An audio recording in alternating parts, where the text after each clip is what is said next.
কি বলবো, দুঃখের কথা বলতে গেলেই কত ব্যথা। বলতেছেন কিসের জন্য বলতেছি আমি কথাগুলো জানেন?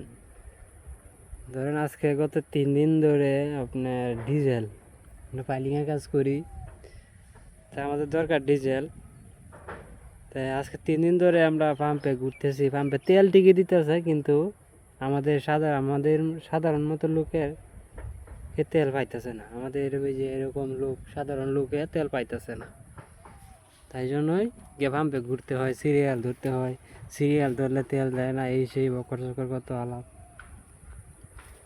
পরে আপনার এই কালকে সারা রাতে পাম্পে বসায় রেখে একেবারে তেল দেয় না, তারা গেলে না, তেল দিত না। গাড়ি দিতেছে, গেলে না দিতেছে, ঠিক আছে, নেতা কর্মীরা দিতেছে, এমুক নেতা পাঠাইছে, এমুক নেতা পাঠাইছে, তেল 50টা 80টা 100 200 দিতেছে, ঠিক আছে, টেহা খায়া খায়া তেল দিতেছে।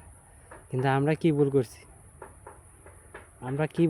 আমরা তেল দিলে সমস্যা কেন? কি সমস্যা বুঝলাম না। তেল পাম্পে থাকতেছে, দিতেছে, একটা কথা আছে থাকতো না, তেলে বুঝলাম না। আচ্ছা, পাম্পে তেল নাই, দিতে পারতেছে না। পাম্পের তেল আছে, দিব না কেন? ঠিক আছে, আমরা নৌবাহিনীর ভিতরে কাজ করতেছি, সাভার কালিয়াকুর। তে নৌবাহিনীর এটা কাগজ আমাকে দিছিল আবেদনের জন্য পাম্পের।